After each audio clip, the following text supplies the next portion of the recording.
Antonio Vivaldi's famous set of 4 violin concertos, the Four Seasons, or Le Quattro Stagioni, is considered to be an outstanding example of program music. Each concerto depicts a scene appropriate for each season and is accompanied by a written description. Trust me, Antonio Vivaldi's Four Seasons, or Le Quattro Stagioni, is truly a revolutionary piece of Italian music. Molto bene, miei amici. Grazie mille. The legendary Victor Hugo's full name is Victor Marie Hugo. His popular books are The Hunchback of Notre Dame, or Notre Dame de Paris, and Les Miserables, and he had 2 brothers, Abel and Eugene. One of the main settings in Le Bosquet de Notre Dame is actually Le Cathedral de Notre Dame. The main characters are Quasimodo, Esmeralda, Pierre, and Phoebus, and the main villain is Frollo.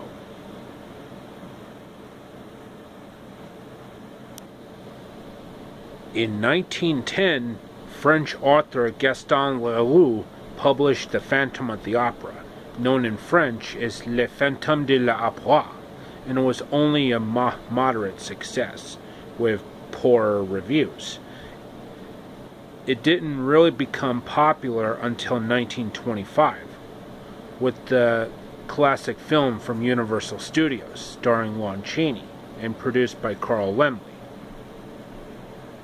who actually had a niece named Carla Laemmle, who actually appeared in the movie.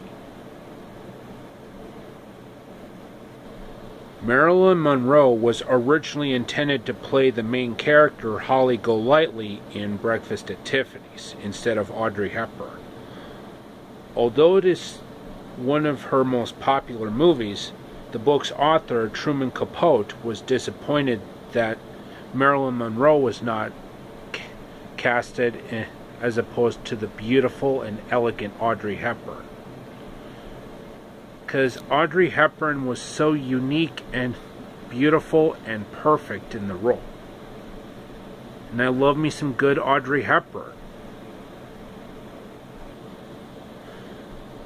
In the 10 Commandments, Charlton Heston not only played Moses, but he also provided the voice of God. His son Fraser Heston was only 3 months old at the time, played baby Moses. And I tell you, Charlton Heston was truly a wonderful man, including such great classics like Ben-Hur, El Cid, and 55 Days at Peking. The third one co-starring Ava Gardner.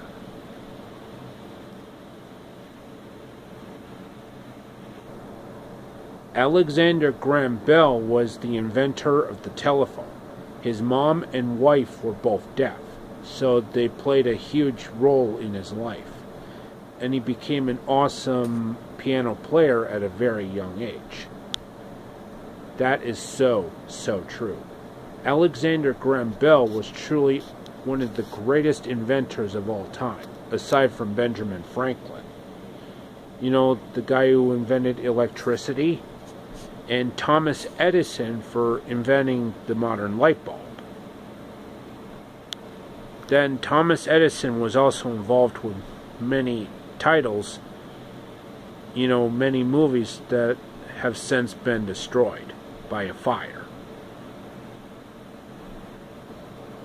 Unlike many empire builders, Genghis Khan embraced the diversity of his newly conquered territories. He passed laws declaring religious freedom for all. Well, Genghis Khan did have some good in him, knowing that he suffered greatly. Unlike the leaders of today.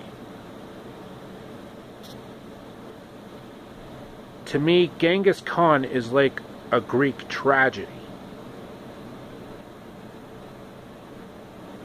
Before I do any more facts videos,